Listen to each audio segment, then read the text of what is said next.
Today is July 5th, 2024. My name is Charles Suter. Today I'm presenting my final presentation on the Happiness Trap Part 3. Again, I refer you to the book, The Happiness Trap, written by Russ Harris and Bev Aspit. Now, my main message for this segment, and perhaps the entire presentation of this series, is a fulfilling life is based upon rational and meaningful values and the mindful engagement in the pursuit of goals linked to those values. Now, of course, this only works if there are beliefs in between your values and your choices that are rational. You get irrational beliefs, and that will pretty much screw up the link between what you do and the results you get. And this presentation will kind of explain that logic. The happiness trap is what happens when you get emotionally upset and you try to work your way out of this upsetness without mindfully considering the root cause of your unhappiness.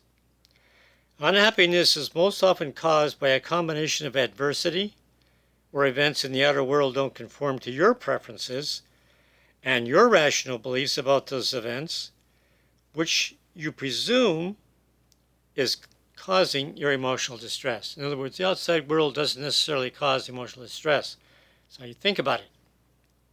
Another source of unhappiness is caused by your existentialist life choices. Every time your doing and having choices are not aligned with your core values, you will suffer some form of disappointment, frustration, and disillusionment. Succeeding with goals not connected to your core values is ultimately unsatisfying. Another source of unhappiness is having unhealthy values.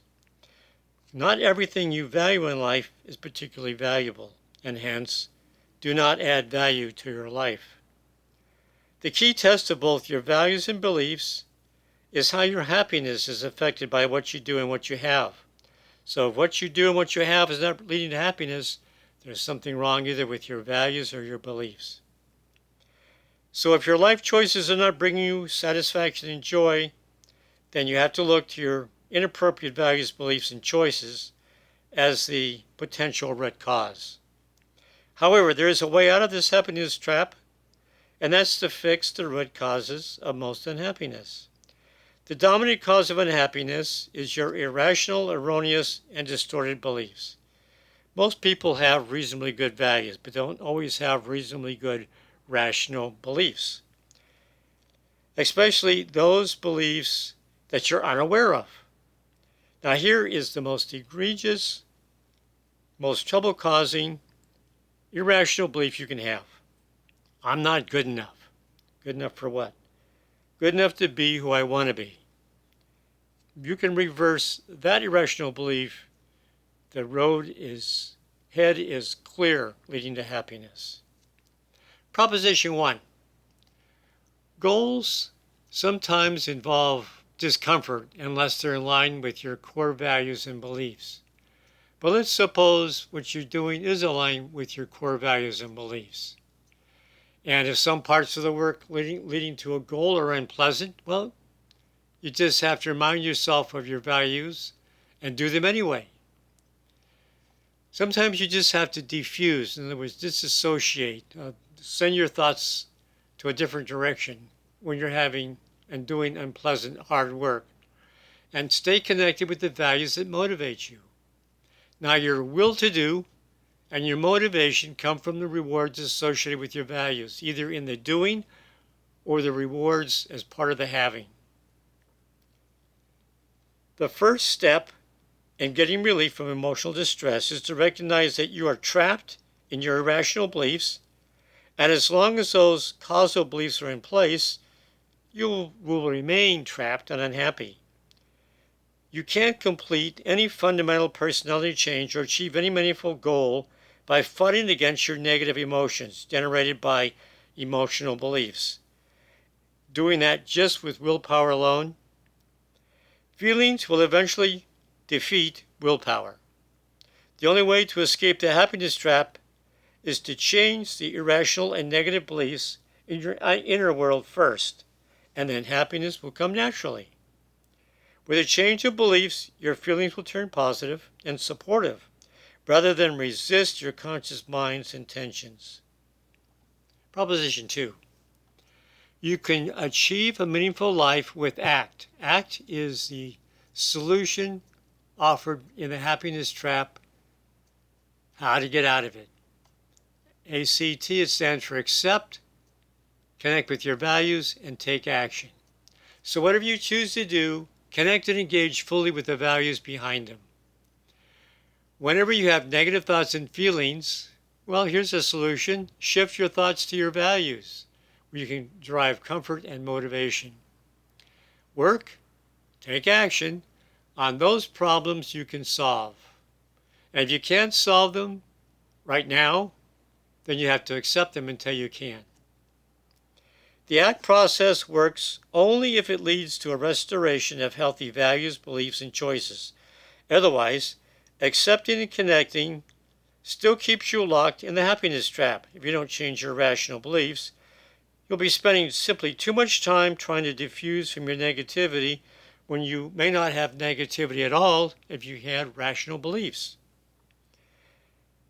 Irrational beliefs will continue to cause problems until you change them. If your values and beliefs are not right, then your choices will not be right.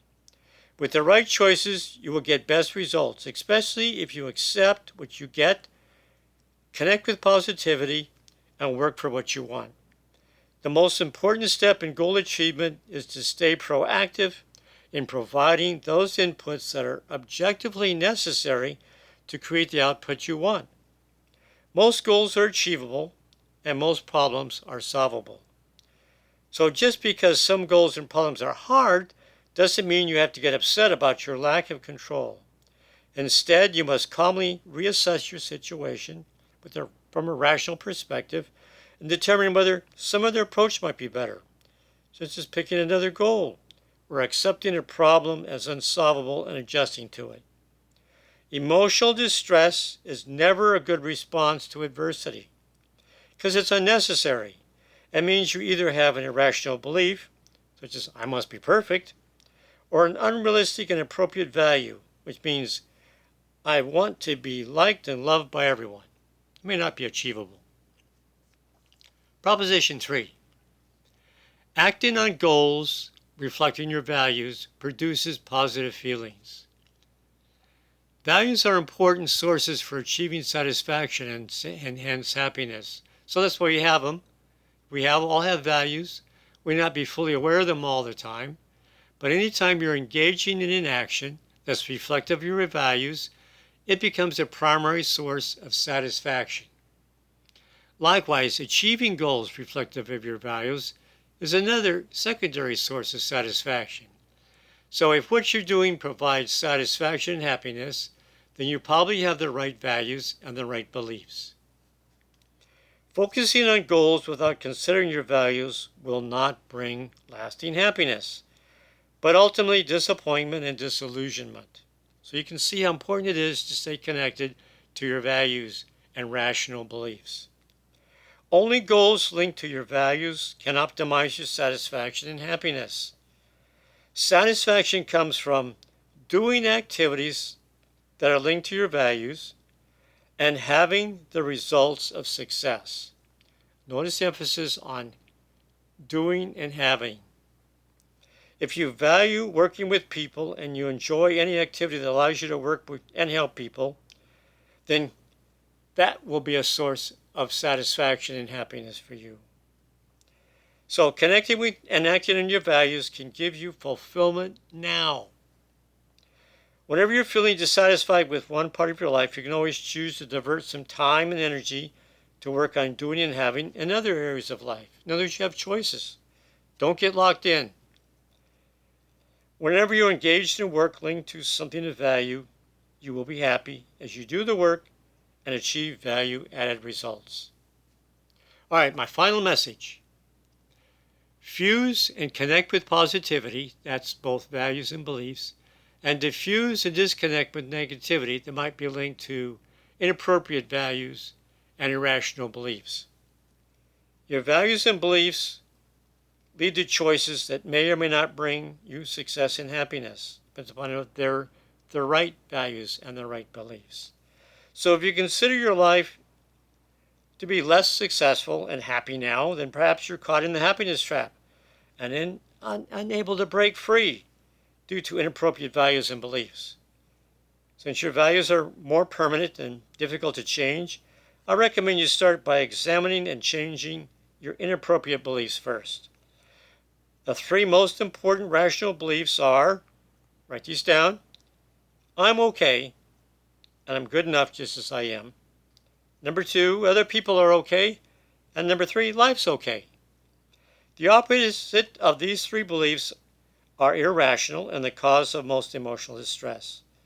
Now, once you master these 3 beliefs, you can shift your attention to other more specific beliefs that might be the cause of your happiness trap.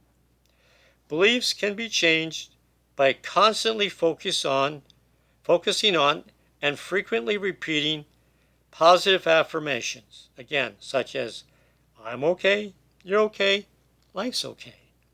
Choose your affirmations with care and diligently repeating them often, and soon you'll be choosing and acting rationally according to your new rational beliefs.